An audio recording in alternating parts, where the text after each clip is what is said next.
Thank you. Good morning.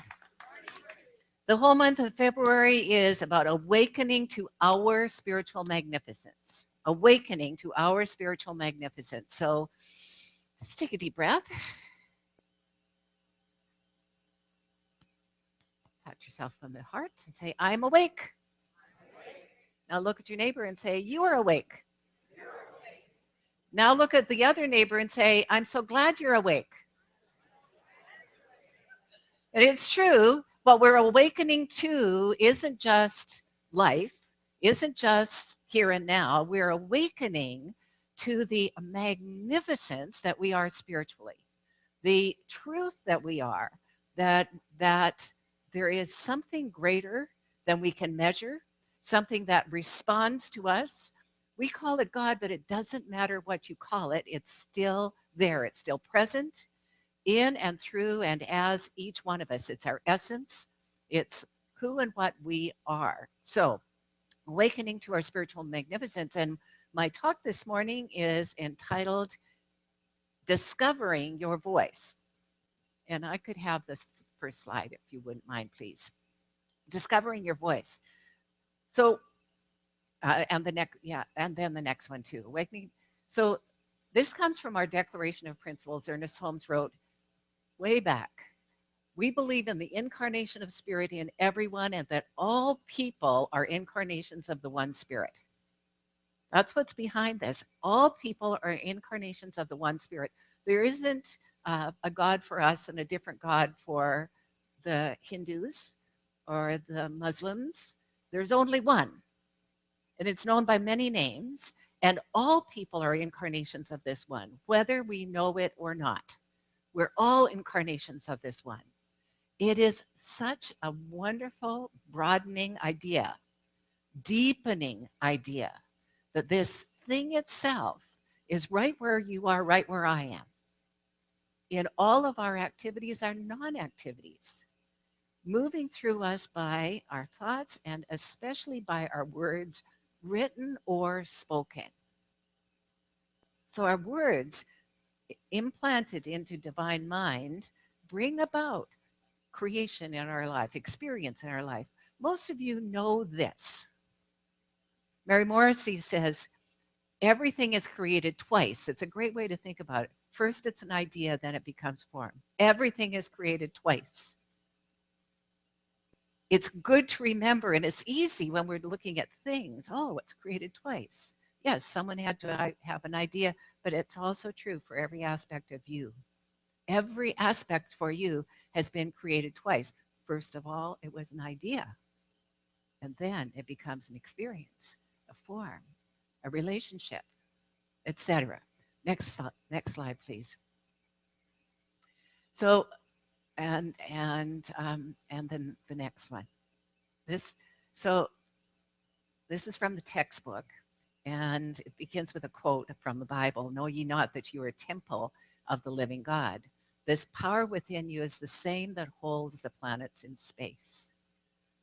And in all religions, there's some sort of creation myth or story about how it all happened.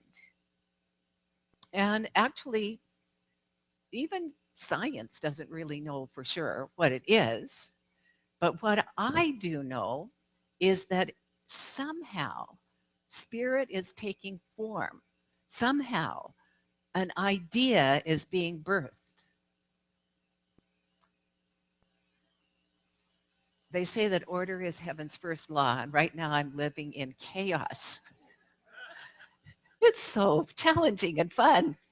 I'm moving here to San Clemente, so every week you won't see me much. I'm just coming to my classes and packing while I'm at home, but I've been sorting and sorting and sorting and sorting. It's just been amazing. And meanwhile, I'm also applying for citizenship after 22 years. It's about time. And I didn't have facts that I needed. So as I was sorting, one of the facts I needed was, when did I get married the second time? I did remember who, but I couldn't remember when. So I found that. That was so good. And then I couldn't remember when I got married the third time. So I called him, and he didn't remember either.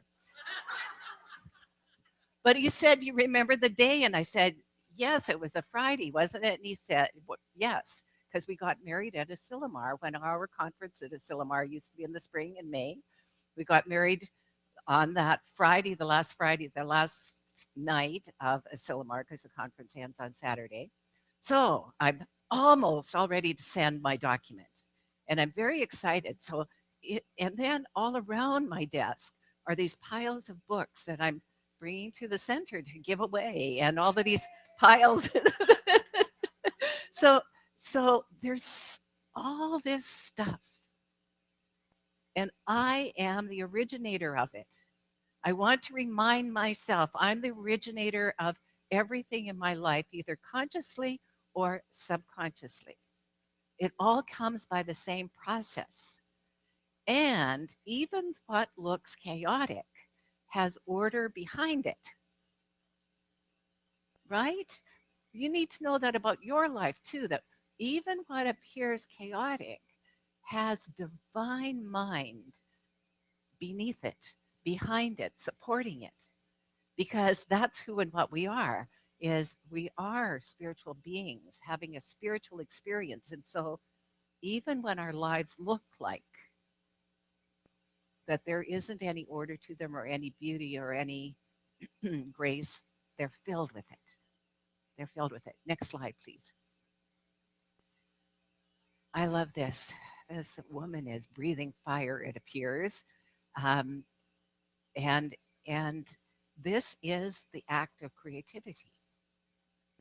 To speak your word, to sing your song.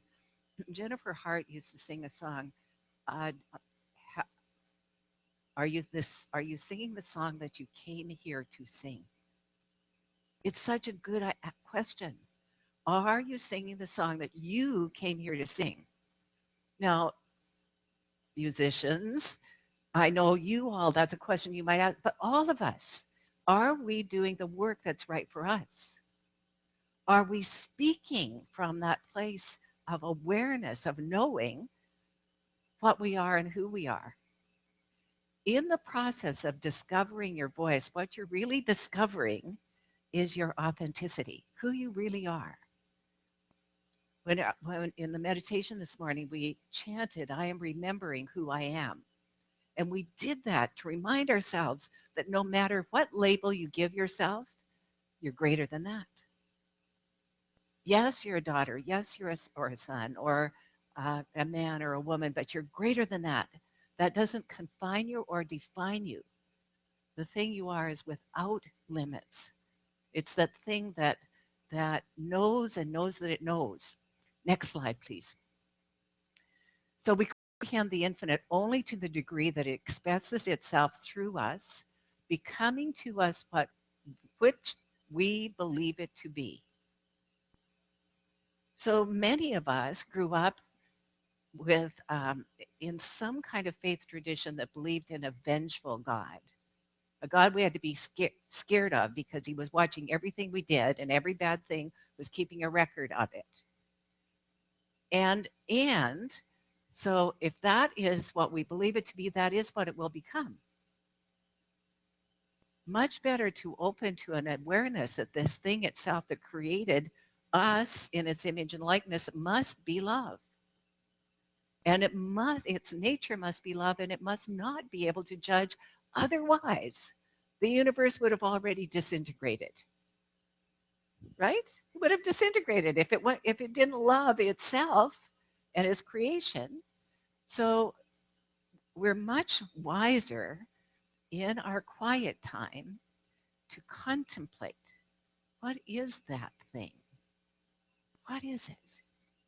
And what is my relationship to it? Next slide, please. I love this picture too. Now, if God is life, and if when you can see God is when you're expressing joy, this is a picture of life. This is a picture of God. This is a picture of God in celebration of life, right? in joy. So full of joy that they're jumping for joy or singing for joy or dancing for joy. Next slide, please. I love this. It's a Rumi quote. When we practice loving kindness and compassion, we're the first ones to profit. So if God's nature is love, then we must be loving. That must be our nature. But we need to practice it. We need to practice it. Next slide, please. You live because life lives in you. And I want to read the whole quote, which came from a book of Ernest called Thoughts Are Things. You live because life lives in you. You move because there is a universal energy flowing through you. You think because there is an infinite intelligence thinking through you. You exist because the divine spirit has sought to individualize itself in and as you. This is why you are called the temple of the living God. There's a divine spark at the center of your being, but you need to recognize this, believe it, and act upon your belief. You need to recognize it, believe it, and act upon your belief. You don't have to do that for anyone else. You do that so you can express yourself more fully, more completely, to be more completely and fully you, the greatness that you are, the greatness that God is in you. Next slide, please. When you are living with awareness of the presence of God moving through you, it's like the song that Josh Groban certainly made famous, You Raise Me Up. You raise me up so I could walk on mountains. That feeling of being exalted, being raised up, is natural and normal. It's a natural, normal feeling. I have a Hindu story I'd like to share with you. A teacher was very disturbed. There was a pig living in the cave, and so he said, "It's time to get out of the cave now. Get out." And the pig didn't move, and the piglets didn't move, and so he sharpened his sword, and he went in and he waved his sword around and said, "I said, get out of the cave now. It's time to get out." And the little piglets all squealed, and off they went. And the pig said, "No, I want to stay here." And so the teacher killed the pig. And he was very sad that he had to kill the pig. And so he stood there for a moment in sadness, and there was hand on his shoulder. It was Vishnu, the Lord, the creator and destroyer God. And Vishnu said, I so love being a pig. And here's the backstory. So a year before, Vishnu decided to take the form of a pig, and he said to this teacher, at the end of 1 year, you must get me out of the cave. And if I do not come out, you must get me out and you must kill me. Because I am likely to forget that I am not a pig. I am likely to forget that I am a god. Does this sound vaguely familiar? Not saying that we're pigs, but that was a pig who loved living in that cave. There are places in our lives that we're asleep and we're living in a forgetful state of mind. That's forgetful consciousness, like Vishnu was as a pig, because we got comfortable with whatever was going on in our lives and forgot that we're creating it. We forgot for a moment that everything is created twice, and we're the ones that are creating it. We're the ones creating it. Next slide, please. Okay. The author of this lesson is Dr. Petra Weldis, who's in the Dallas Center for Spiritual Living. And she had this information about holograms that I thought I was puzzled. I don't know why this is here, but I got it. I got it. So Let me share it with you. So I've often said that we live in a holographic universe. And what I meant by that is that every part reflects the whole. There's a macrocosm, and the microcosm is a reflection of the macrocosm. If you take a bank card holograph and you cut it up, you will see in the sliver the whole picture, or you think it's the whole picture. But here's the interesting thing. It's the whole picture from that sliver's point of view. It's the whole picture from that sliver's point of view. The, the, the purpose of this idea is to remind you how essential you are, each one of you. That the universe wouldn't be complete without you. It would be missing an essential part of itself if you weren't there. And even though you reflect the whole, you reflect the whole from your point of view, which contributes to the understanding and the evolution of us at the human level to have more awareness of who we really are. Next slide, please. So value yourself. You're valuable and precious to the whole. I'd like to tell you a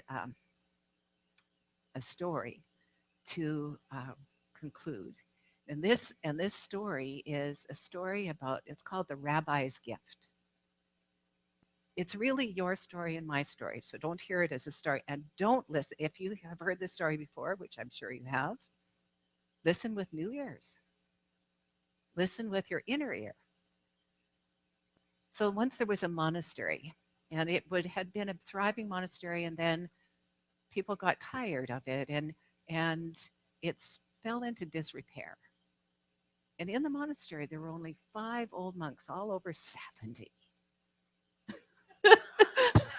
I'm not quite there, but anyway, all older monks, maybe older than 80,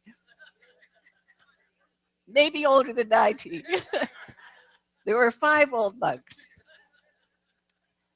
And people had stopped coming, and there weren't services there anymore, and the grounds had fallen into disrepair, and it was just kind of falling apart. And they didn't know what to do because it seemed like the people weren't interested in coming. So the abbot said, well, there's a rabbi that comes into the woods, and he's very wise. Why don't I go and ask the rabbi if he has any ideas about how we could grow again, how we could stimulate growth here? So we went to see the rabbi deep in the woods, and they commiserated. They had a cup of tea, and the rabbi said, it's the same for the synagogues. They're decreasing in attendance. It's a problem everybody has. I don't know that I can help you, but he said, but we've enjoyed a time together. And then as the abbot was leaving, he said, but one thing I know, the Messiah lives among you. It's quite an interesting comment. The Messiah lives among us. And so the abbot pondered that all the way home. What could he possibly mean? The Messiah lives among us. Could he possibly mean in the monastery there's a Messiah? One of us is the Messiah.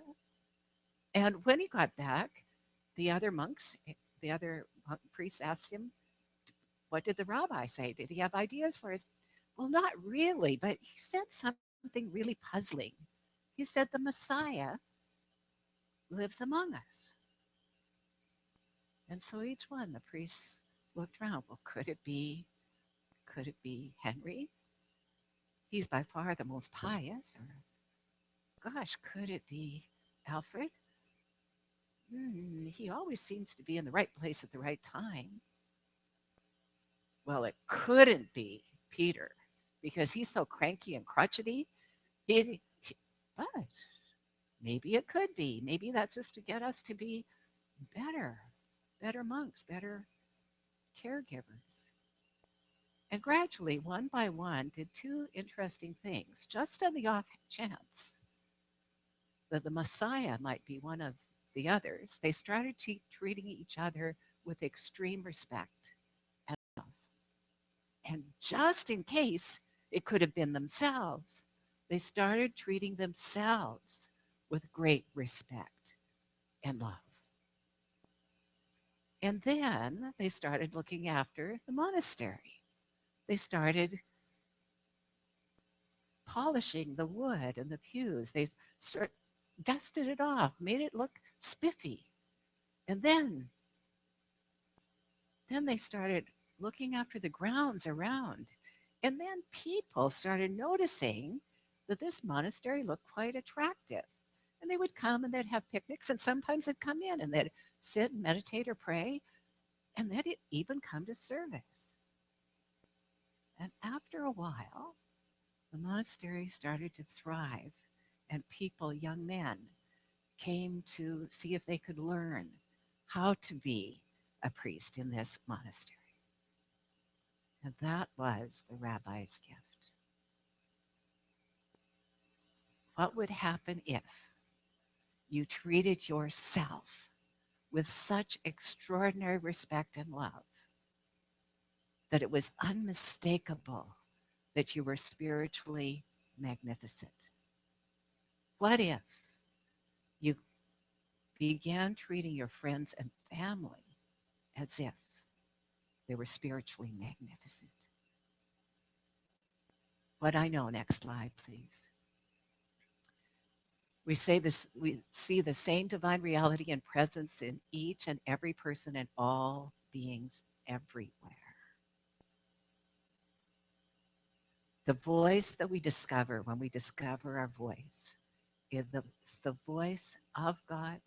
That's the voice for God. That's your voice right here, right now. The rabbi's gift is the gift you give yourself, and so it is.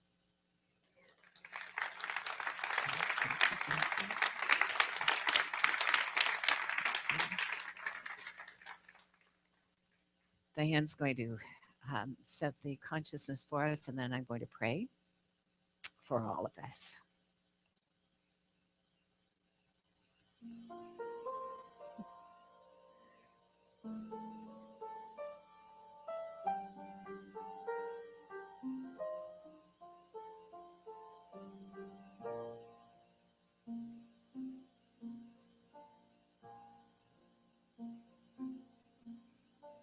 Breathe through me, Spirit, breathe through me. Hear the call of my heart now. Spirit, breathe through me. Breathe as me, Spirit, breathe as me. Hear the joy in my heart now, Spirit, breathe as me.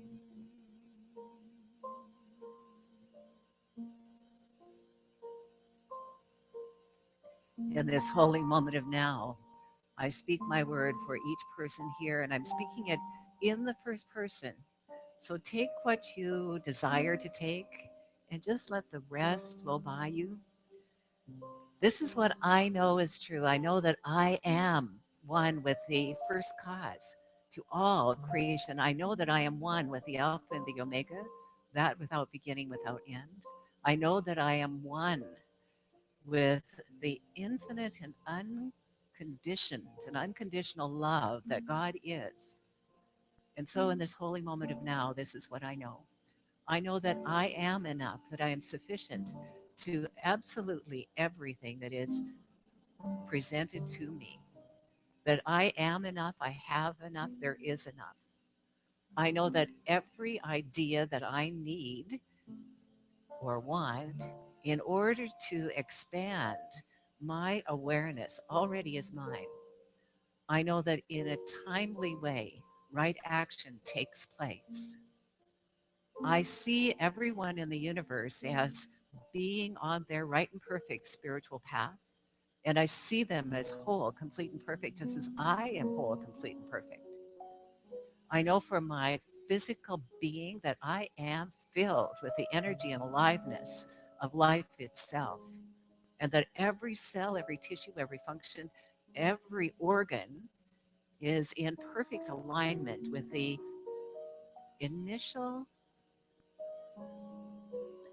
activity, the initial pattern of wholeness.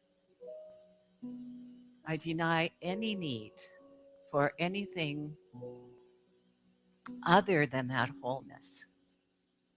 So I know that there's no disease in God, there's none in me either. There is only well being. And furthermore, I know that I am one with love and in loving in a greater way than ever before. I give love and receive love wherever I am. I am that one that builds bridges and that makes connections and that gives gratitude. And furthermore, I know that I am that financial flow, the the circulation of life. It's right where I am, in me and through me and as me, and that supply is more than enough for every good thing. And furthermore, I know that I am the creative process, that I am singing the song I came here to sing. I'm doing the work I came here to do, and I am being the presence that I came here to be. I know that all of this is easy. It is filled with everything that pleases me. God's grace is my grace right here, right now. And so, with my heart filled with gratitude and love, I simply place this word in law. I know that it's already complete. And please join me in anchoring this by saying with me, and so it is. Thank